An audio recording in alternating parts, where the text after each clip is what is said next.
Hi, and welcome to a new episode of Baking and Brewing with Bob and Dominique. Today we're doing a special episode where someone from Ohio, a friend of ours, Brian, who also makes these really cool shirts. Yeah, send us beer or cider. They don't say what they are on the outside. It's really clear all the way through. This might be the cider, so we'll try this one first. Let's go. Hey! This makes it more fun since it's not labeled. True tasting. Oh, it's getting all over me. Oh, yeah. What feels to be a cider, it's lightly carbonated, so maybe that was intentional. Apple? Yeah, I think they're both done with Voskivec yeast. So this is I think my first time trying a Voskivec, any sort of product. It's definitely a farmhouse nose, but a cider finish. Yeah, it's really dry. I want to say it's apples that makes it. It's like an apple-based cider. Oh yeah, it's real good. This is the way I like cider. I don't usually drink cider. Or grape. I feel like I remember seeing a post about this. Yeah, this is good. There is what I like to call the farmhouse note is this element for me that has this nice ripe butt taste, or on the nose, on the smell. It's always hard to describe it myself because you just say that every time. So it's been now it's like the description I think of. I'll just edit this to have the butt part be the back part of this scene, and Dominique's description will be the front part. That's not fair. It's good. I really like it. It's not too sweet. I could have done with a little bit more carbonation, though, in my opinion. Yeah, bottled beers are tough. I don't blame you. Homebrews, I've had the same problem with carbonating Forever. just about any sort of homebrew. That's why I stick to kegs, because this stuff is way easier than trying to do it bottle to bottle. So definitely have a lot of respect for the homebrewers that are still doing just bottling. It's one of my least favorite things to do. I love the clarity. I like how there's like a balance between the different apple acids. Really good on a hot day. It's really thirst quenching. You don't feel like you're drinking something that's too high ABV, but I think this is 6%, so Whoa. tread lightly. We've got small glasses. Yeah, we sure do. We have quite a few beers to taste today. This is what I'm hoping is the beer in the stack. Otherwise, we've got to open potentially 2 more. Shit, I didn't realize this was a roulette thing. Potentially drink them all. Oh gosh. Oh, I like that sound. Oh, I see Got a some little carbonation. Hey. Let's see. Ooh, it's darker for yeah, sure. Okay. Better head. Oh. That's our fault. Yours is cleaner than mine. Buckwheat?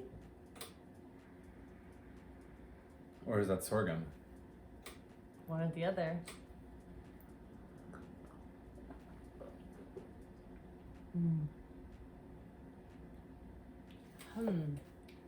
I think that's sorghum. I haven't had sorghum in a while. I haven't had sorghum in a while either. It's like a stone fruit. Then is that what you're getting off of it? Bubble gum. The little bubble gum, but that's why I asked about the yeast. I'm like, is it a lager? Because then that would explain that, like, it's almost like a biscuity, but it's a very It's nice and clear. It's good carbonation. But then I get how you see a little bit of apple. There's a juicy note on the nose. Maybe this didn't ferment out all the way.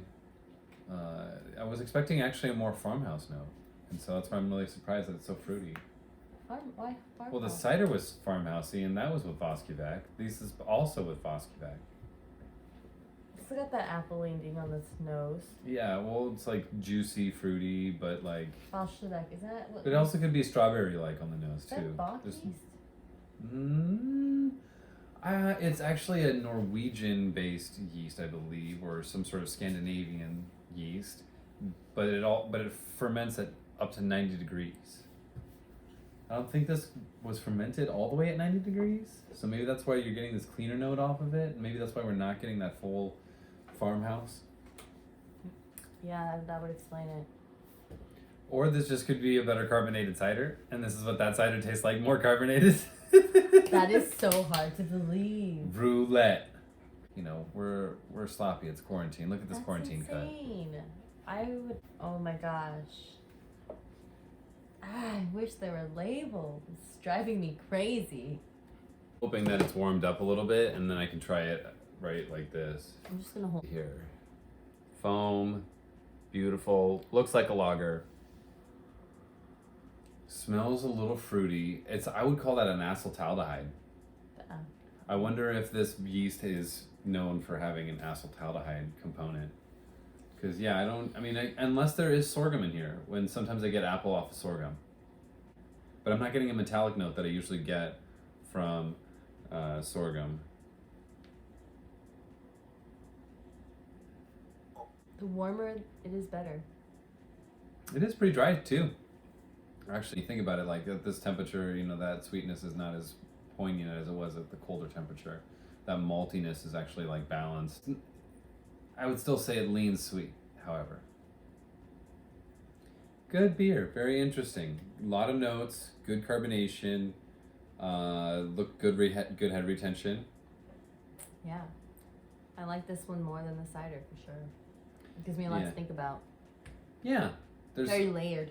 There's a little bit more going on. Yeah, there's definitely a malt on display, but then there's also this yeast element that I'm just like, is it the yeast that's wanting to speak to this apple note, or was the yeast from the cider pitched on to the next beer, and so it carried over some of that apple and the slurry, and then that affected the end product, because malt itself is pretty basic and sweet typically. Oh, you think it heightened it? I wonder. I mean, like, there could have been a brewing process element that created this fruity, juicy, or almost apple note that or strawberry that we're tasting. What if the farmhouse that he mixed with it was one of the fruitier farmhouses, more on the sweet side? We're really enjoying this beer. I really want to know what's in that grain, Bill.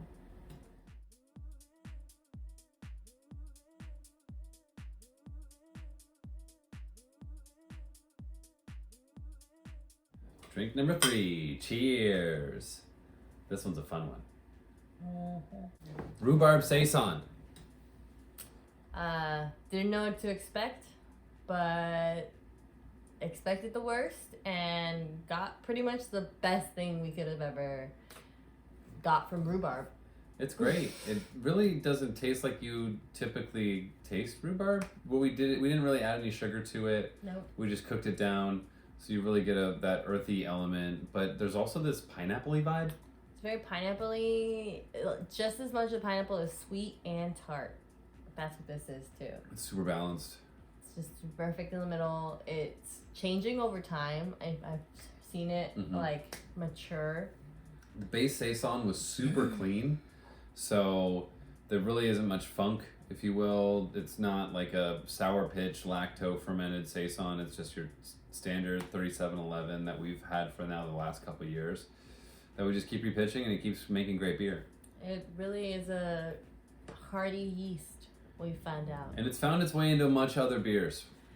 Be very careful. Yeah. Plastic carboys are just not going to work for this one. You wouldn't want to ferment the same beer that you ferment a lager in as one that you ferment a Saison in typically. It will taste like a Saison. That farmhouse, right there. I don't even know if I would call it farmhouse. Like, it doesn't smell like butt. It's like stone fruit. Like, and you don't expect a stone fruit in a lager.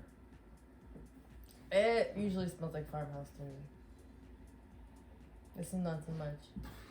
Yeah, this is actually pretty clean. It's one of the things it does has a herbal note from the middle fruit. So this was a Partaguile brewing. So what we did was we brewed 2 beers with the same wort, same hop profile, pitched different yeast. One we pitched lager yeast, that's featured on the last episode. Oh, this was one of your high gravity brews. That's right. Yeah, we used about 22 pounds, all said and done, of millet and like a pale millet and raw millet. I would encourage anybody that has a big enough mash tun to step it up and see how much of an all grain profile you can get to make a high ABV beer. It almost reminds me, it's almost like a Jolly Rancher. Yeah. It's it reminds me of a little bit. For having an earthy hop in there, it still has such this fruity note in there. Mixed between it's like a strawberry and a peach. They have a peach Jolly Rancher? I feel like they do. Maybe you're getting knockoff brands from where you grew up, because I don't remember there being a peach flavor in the Jolly Rancher. Oh no, I remember what I described it as. It was like those strawberry candies that came in that strawberry packaging. Oh, when you bite into it and that little gush and go in your hard candy on the outside. They have Gushes pineapple on the ones of those too. Yeah, like those two. This is very reminiscent of that flavor exactly. Wow, and this is a really dry beer too, right? Like this is like 002. It's not sweet 003. Probably in like the 5.5% range, I would say. And it's definitely one we would brew again.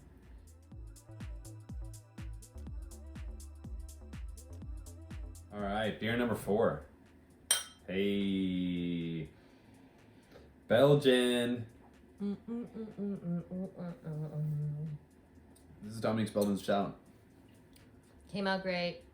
I definitely learned a lot brewing this stout, and so I'm really excited to brew another stout because we've learned a few things since then. Yeah, one of which is we definitely use a lot more roast in the next one. Yep. No candy syrup. No more candy syrup. This is so syrupy. What I would call this is more of a Belgian pastry. Yes. I don't even know if I would call it a stout, but maybe a stout. It started as a stout. It's dark, deep caramel, but it has way more notes of like fruit. A Belgian pastry stout. Maybe it's a Belgian pastry stout with like those sugar crystals in there, and then maybe like a strawberry syrup drizzle. Like it's very sweet. It kind of does remind me a little bit, I say, Ben's pastry stout. Which one? The Grandpa's Nap or In it. Coffee with Grandma? I think so. Or is it Breakfast with Grandma? It was a special release from Evasion Beer. Yeah. It was a pastry stout. He used a lot more spices, so. This has a very strong spice note, and I wonder if I wonder what's giving it that. It's not really. I mean, maybe it could be the yeast. Maybe there's a peppery note coming off the yeast. I would say there's much more of a fruity note coming off this yeast. Yeah, it's a good Belgian. It's pretty dark as night, though. I mean, the foam looks a little bit lighter than it did when we first poured it, but it definitely has that look of like it could be a espresso or kind of a coffee vibe. That's what people are looking for, I think, in a stout. Tan. Yeah, the tan foam. Mm-hmm. Makes it feel more stouty. But this is really more like a Belgian double. Honestly, it's like 6.5%. It's not like you can drink a bunch of these in a row. I mean, it's almost too sweet to be able to do that. And you know what? Honestly, it might be higher ABV than that. Mm-hmm. I don't know. I mean, it definitely like gets you past the point. I think it's closer to like 8.5. Personally. If you don't watch it, this beer definitely creeps up on you quick. Real. And like 2 glasses kind of quick. You're like, whoa. Me, I like a drier stout, if I'm being entirely honest, and that may not be everyone else's style. I'm a big fan of the dry Irish stout, right? This is sticky, right? Like this is almost tough to drink a whole glass of. I enjoy when they taste a little bit more plum-like. I get the plum note that you're talking about, but I get almost like a cherry or strawberry. No, I don't get plum in this. Oh. I'm saying I wish I did. I get some sort of a prune. Yeah, I would say like maybe a that's what prune, I'm trying to describe. dried plum, maybe like a raisiny plum. Prune. Prune. Where's it Without the laxative effect. Okay, so we're switching chairs. Well, I guess not because it's connected to this. Can you hear yourself? Can I hear myself? I can't hear myself. No. 6%. Try to see if I can see a difference. 6%. You gotta warn me about that. Today. Vodka. Yeah, go back to it. No, there was no vodka. No, Voss Quebec. It was like this, like rhubarb.